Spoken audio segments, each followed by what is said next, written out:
We have a lot to cover in today's video, including the latest trade talk for the offseason focused around teams like the Ottawa Senators, Toronto Maple Leafs, Pittsburgh Penguins, and the Los Angeles Kings. Lots more updates for the Stanley Cup playoffs as well. Had a couple of big games last night. Some big news involving Valeri Nichushkin, which impacted the Avalanche. Of course, we have some updates actually on the GM search for the Columbus Blue Jackets, the head coaching searches around the NHL, including the Winnipeg Jets, and more coming up next. So welcome back to another video here at Top Shelf Hockey. As I mentioned, we have lots to talk about today, lots of off-season speculation, but first let's dive into the playoff recap. We had a couple more interesting, entertaining games last night. Unfortunately for some teams, though, in the case of the Avalanche, they got behind the 8-ball and were not able to find it. It was a terrible first period for the Avalanche against the Stars. They only had, I think, 2 shots on goal. You could tell they looked like they were shell-shocked. And, of course, they had to play this game just a matter of a couple of hours after hearing the news about teammate Valeri Nichushkin, who is now done for the season, had to enter stage 3 of the player assistance program, which comes with a 6-month minimum suspension without pay. So he's been a huge part of their team, and this is the second year in a row that an incident has happened like this where he was taken away from the team. Of course, last year was a different scenario. We didn't really get as many details.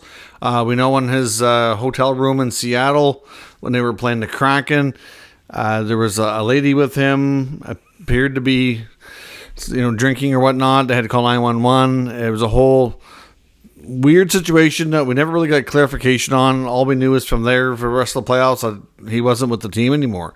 I mean, it was a short-lived series for the Avalanche. They were out early in round 1. And now here we are in round 2. They absolutely dismantled the Jets in easy fashion. Now they get to round 2. The Stars are a tough team here. And they had one game of a victory under their belts. And now here we are. Suddenly they're down 3-1. They just were not themselves. They were also missing defenseman Devon Toews last night, which didn't help. He was out with an illness. But yeah, it's just not a good sign. Avalanche lose 5-1 to Dallas. Dallas did pick up some injuries, though. Hard to say how those injuries will impact Dallas for the next game because we don't have updates yet. But Chris Tanev was hurt. Roope Hintz was hurt as well. So if they're dealing with some injuries, those are significant players for them. That could change things. We'll have to wait and see. But obviously, like I said, the news that broke, which we did a video on last night around Nichushkin, had a major impact, not just on the fact that he wasn't there, but just how the news came out, what the news was, how close to game time they found out. And like I said, you could just tell they were shell-shocked. Some players appeared disappointed. Some appeared angry. Like Jack Johnson had a comment saying that he made his decisions. That's all he was going to say about it. It's just a real unfortunate set of circumstances, but it could have a major impact on the Avalanche for sure. And the other game saw Carolina survive again. Second straight elimination game. They come back and beat the Rangers. Now we have a 3-2 series. It was a 4-1 win last night for Carolina. The Rangers scored the opening goal, and then Carolina took over from there. Got a big goal from Captain Jordan Staal, which was good as well. And then they went on to win. So certainly much better effort the last couple of games from the Hurricanes. They've really buckled down defensively. I believe as far as the high danger chances, I don't think the Rangers really had much of any last night. Way better game overall for Carolina. So they've made a series out of it, and now they got to go back home again for Game 6 and see if they can force a Game 7. So at this point, it's kind of hard to say which way things are going to swing. You still have to think that the odds are against the Hurricanes winning 4 straight, so things are still favoring New York, but it's going to be an interesting way to see how this one ends. Edmonton and Vancouver goes tonight. Of course, Carson Soucy will sit out his 1-game suspension tonight. In Edmonton, they're not going with Skinner. They're going with Calvin Pickard tonight. Skinner's track record in the playoffs and his low save percentage has kind of reached a point where the Edmonton Oilers, I don't think they trust him anymore. Is it all his fault? No, but he's certainly a big part of it.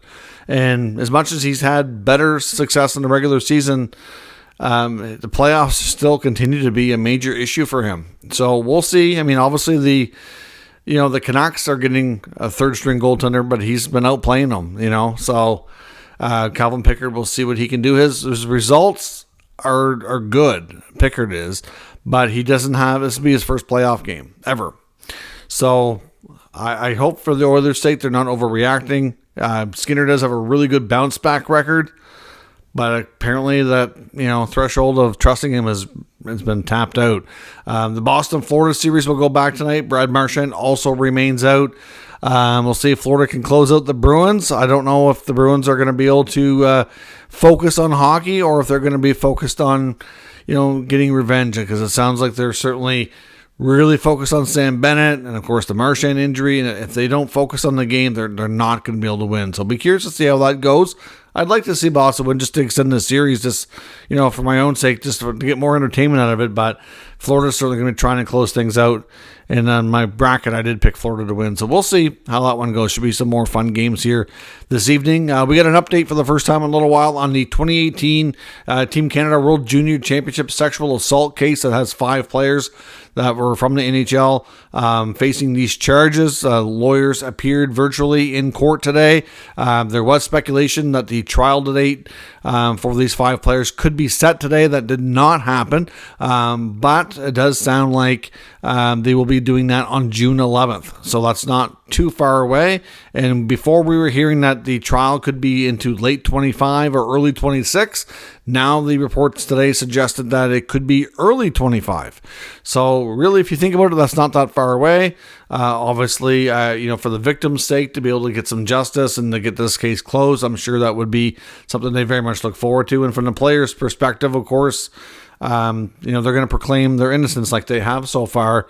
And I'm sure regardless of the outcome, they'd like to get this over with too, so they can, I guess, try to resume their careers. I don't know how that's going to work. If they're found innocent, I'm sure they'll be able to play hockey at some point, but I don't know how that's all going to go. One other quick update as well, coming from Russia, Ilya Kovalchuk, longtime player, of course, of the NHL, KHL International, highly decorated player, appears to be retiring, and there is interest in him getting into a management role. It sounds like he'd like to be a GM at some point, so you may see him get into hockey management with a KHL club, so stay tuned for that. But Kovalchuk, I don't think he played this past year anyways, but the belief is that he is done based on a recent interview. And some updates around the NHL as far as front offices and coaching updates, etc. The Anaheim Ducks today did announce some changes to their management and coaching staff. So they're making some changes. They promoted Rick Patterson to be, he's now the GM of the AHL San Diego Gulls.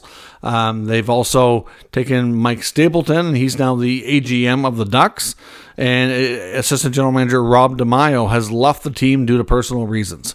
They also announced that assistant coaches Newell Brown and Craig Johnson will not be returned. Their contracts were up, and they were not going to be renewed. So they will have some new assistant coaches for Coach Cronin on the bench this year. No word yet on who those people are going to be. Longtime legendary coach Gardner MacDougall of my hometown UNB Reds, the greatest coach in Canadian U Sports hockey history, no doubt. After 24 years at UNB and 9 national championships, is officially, just in the past couple of hours, announced his retirement from that gig at UNB. He will be heading, it won't be officially announced until tomorrow, but we do have inside sources indicating that he's going to be the new head coach of the Quebec Major Junior Hockey League's Moncton Wildcats, which isn't too far away. So from a family perspective, he won't be going too far. Fredericton to Moncton's only like an hour and a half, 40-minute drive. Obviously, like I said, he spent 24 years at UNB. He recently coached Team Canada at the Under-18 World Championships, won gold there. He had taken a gig with the St. John Sea Dogs when they were hosting the Memorial Cup. They got beat out in the first round of the Quebec League playoffs. They were hosting the Memorial Cup. They were expecting to go to that Memorial Cup as hopefully league champions. Didn't happen. They fired their coach, brought in Gardner MacDougall, and he got them there. Not only did they compete well at the tournament, but they won. Everywhere he goes, he turns it to gold and seems to win. So I'm so happy to see Gardner take an opportunity to advance himself. He's already in his early 60s now. He's been at UNB for 24 years. Phenomenal coach. Listen to this man speak. I've heard numerous speaking engagements that he's done. Like, incredible speaker. Like, it's no wonder he is so good at getting a group riled up and motivated, and plus not to mention his incredible mind for the game to have them prepared to play. What he's done at UNB is a phenomenal accomplishment. I'm sure this is not his first opportunity to have a chance to move up the ranks. Certainly, I think with some changes likely coming with the NCAA and Canadian Junior Hockey League players, it's probably in Canadian University Hockey over the next year or so, it's probably going to get more difficult recruiting players because they're going to have more opportunities to go to the NCAA, which is fair to say a higher level up. It's a good opportunity for him. Now's the time. And the best part is he's going to get to do it with his son. His son, of course, Taylor MacDougall, who played at UNB for 5 years with him during his time there, has since gone on to become an NHL player agent with the LA Raw Group, and he's now leaving the agency business and joining the Moncton Wildcats as the general manager. So the Moncton Wildcats will have a father-son duo as GM and head coach. I don't know for sure, but I think that might be a first, at least at the junior level. I don't think it's done at the pro level. Not a common thing, but Taylor is an up-and-coming, I guess you could say, just a good mind of the game that's viewed upon as being somebody longer term who has aspirations to go to the pro level in hockey management and will stand a good chance to do so. And like I said, with half the DNA coming from his dad, it's no wonder he's got such a good mind here for the game. So that's going to be announced tomorrow for them heading to join the Moncton Wildcats. So look for the Moncton Wildcats to become a powerhouse in the Quebec League, no doubt. Not only with their recruiting skills, but also just the mind and everything that they bring to being high standards for sure. So congrats to Gardner MacDougall on that front. We also got word today as well that the Columbus Blue Jackets vacant GM job, one of the, I guess you could say, somebody who's in contention and might even be a leading contender, is former Habs GM Marc Bergevin. Bergevin has been working with the Los Angeles Kings the past few years since he's left the Montreal Canadiens as, I think, like an advisory type position. But of course, he's been rumored. I've heard, this is not the first time I've heard him be interested to look for other GM jobs. I think after having a long run as GM of the Habs might do him well to be in a quieter market.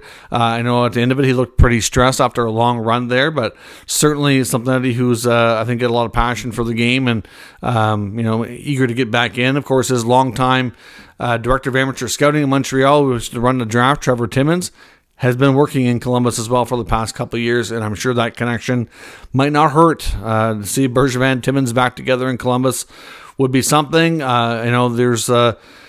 I wasn't a big Trevor Timmins fan. I mean, obviously, if you look at their drafts and stuff, I think they had a lot of misses on the first round. I'm a little bit surprised he was able to get a job so quickly in a similar type of role. But we know Bergevin certainly likes them when they, work well together. So don't be surprised if Bergevin pops up there, but it's not a given. He's the main name I've heard so far as being connected there. So we'll see if other names come up here before they make a decision. Craig Berube, of course, is the top, talked about active coach looking for work right now, along with guys like Todd McClellan, Dean Evison, and a few others. But Berube's been in deep discussions with a variety of teams. Like he talked to the Senators for an extended time. He talked to the Devils for an extended time. Did not take a job. I'm not sure how close they got to being offered to him, but it never worked out. Like he was reportedly had pretty good discussions with both clubs. Didn't result in him taking a job. Like I said, I'm not sure on whose side that was. No matter what, though, it doesn't matter. He didn't get a job out of it, which I'm sure he can be picky and choosy here. Now, we know he had met with the Toronto Maple Leafs on the weekend. Of course, they had just moved on from Sheldon Keefe, and he's believed to be a leading contender in Toronto, and we got word today that he's on his way to meet with the Winnipeg Jets. I was a little bit surprised. I know the most likely outcome, at least we believe, that the Jets will turn to assistant coach Scott Arniel, and they still might do that.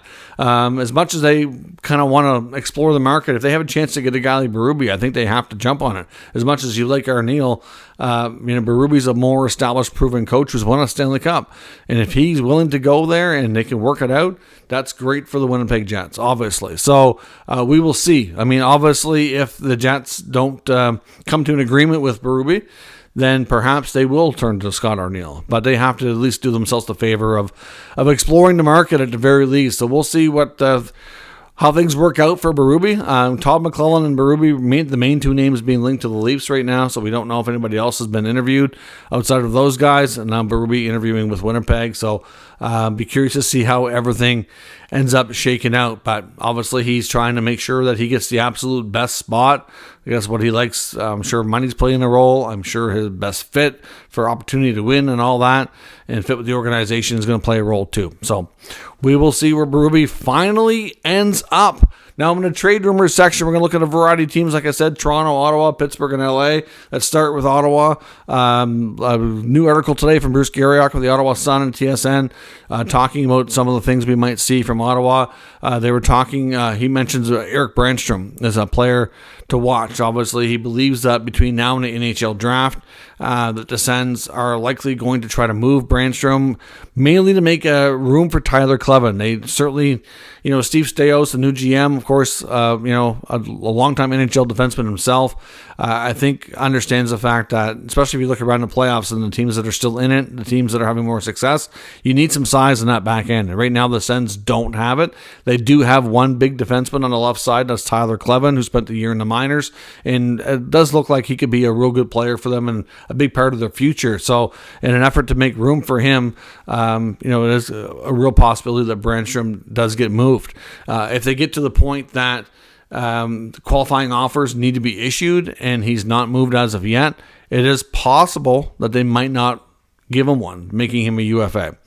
Either way, it doesn't sound like Erik Brannstrom will be back in Ottawa next year. He did have a good season, and he certainly proved that he could defend at the NHL level. He proved that there's a lot of things that he could do that maybe a lot of teams might not have realized and thought he was capable of. And I think he had a bit of a breakout season. And it's not that they don't value him. It's just that they really need to remake this blue line. Obviously, with Sanderson and Chabot being ahead of him, he's never going to be more than the third pair defenseman there. And that's really not his skill set. They need some size and some beef back there, and he's certainly not that. He's a smaller guy. He can skate well.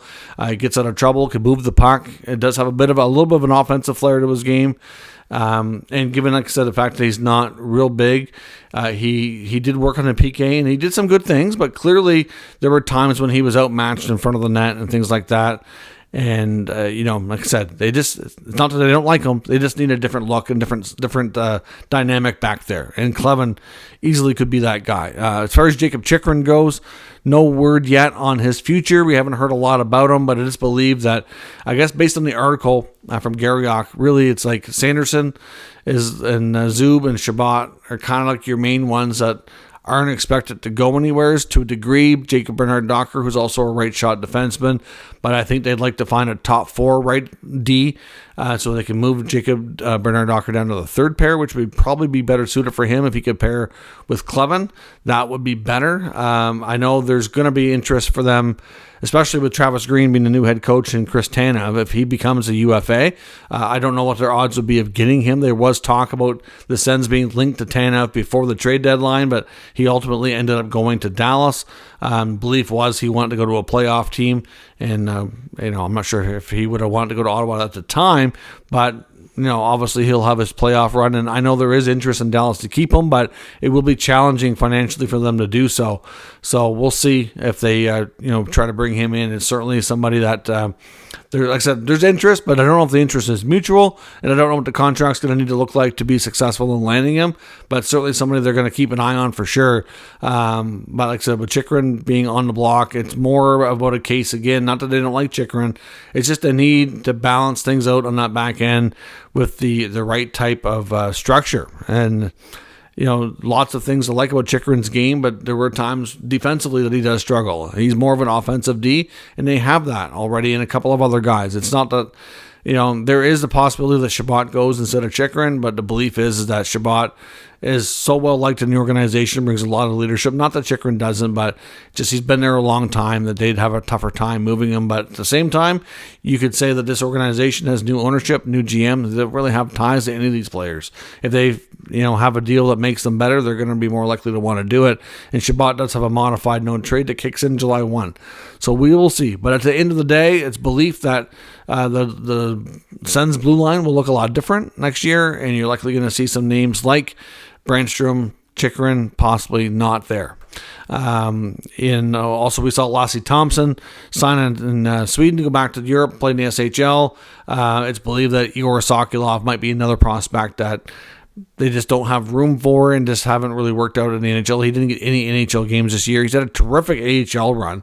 Real solid veteran presence down there after, 3 years or whatever it's been. But it is possible that he may be moving on as well. So we'll see where things go with him. When it comes to the other teams we want to talk about, Pittsburgh has been linked to a couple of other young players. Of course, we know the Penguins need to balance out becoming a stronger team, but also becoming a younger, faster team at the same time. And I think Kyle Dubas is going to have to try to kind of shake things up in that forward group. And a couple of young names on the market that they'd have interest in would be Arthur Kaliev in Los Angeles. We know Kaliev is a player that's going to be looking for a fresh start. I don't think he's happy there. He's not. Wasn't really a playoff roster player for them. He ended up getting a lot of healthy scratches, and even down the stretch in the regular season, like he wasn't being used consistently. The guy can shoot the puck. The guy can score, but it just seems like they're. I guess they felt his game was too inconsistent to be a regular all the time. So they could probably get him for a fairly cheap price. And if they can get him over to Pittsburgh with an opportunity to get more of a role and really to get a regular spot, like this guy can score, I have no doubt. Now, doesn't mean he's going to go to Pittsburgh, but they are one of the teams interested in getting him out of LA. So we'll see what they do. The other player is, of course, somebody who Dubas would have a lot of familiarity with, and that's Leafs forward Nick Robertson. It's still believed that, of course, we know the bigger Maple Leaf stuff that we've been talking about, whether it's Marner and Tavares, possibly being asked to waive no move clauses with a year left, possibly being, talked about being traded and all that. But Robertson's another guy. There's no doubt there was frustration in his game at times throughout the season. It's still determined if he's going to be the player he thinks he can be in Toronto, and I don't have any doubts that they would consider moving him for the right price. And of course, like I said, we know he's a player that Dubas has a lot of familiarity with from his time in Toronto, and of course, Robertson could be a great player that they pick up, for a not a huge asking price to come in and play a more of a role and be a consistent player who can play with some big names in Pittsburgh and maybe start putting up the goals that he thought he was going to be capable of when he was drafted coming up the ranks here. He certainly had some injuries. He's had some inconsistencies, but at the same time, I think it's fair to say that because of a stacked forward group in Toronto, he's not really been given the opportunity yet that he's been hoping for. So it doesn't make sense for them to consider moving him. It does. I mean, if you take a look at what else they might do, it's you can't guarantee there's a for sure full-time spot for him on that Leafs roster. And even if there is, it might have to be a bottom six role, and that's not really what he's suited for. So not a guarantee that this happens, of course. The other big moves that they may or may not make might dictate some of the moves they make with some of the supporting players. Obviously, it might create some opportunities and might have to be packaged together too. If they do move Marner or Tavares, maybe Robertson's packaged with one of them to bring in another group that might fit better as well, right? But like I said, Dubas is looking for some younger players to make the Penguins younger and faster, and at the same time, some people with some skill and some offensive abilities. And these are two players that are out there that the Pittsburgh Hockey Now writers feel are good targets for them, and that makes sense that would be available. So we will see what Pittsburgh ultimately ends up doing, but it does make sense that they would be players that they would target. So let me know your thoughts on today's news and rumors down in the comments. We'll discuss further. If you're new to the channel, of course, make sure you subscribe and stick around. We'll keep you up to date with all the news, rumors, and analysis of all 32 NHL teams. Thank you for watching. I'll catch you next time.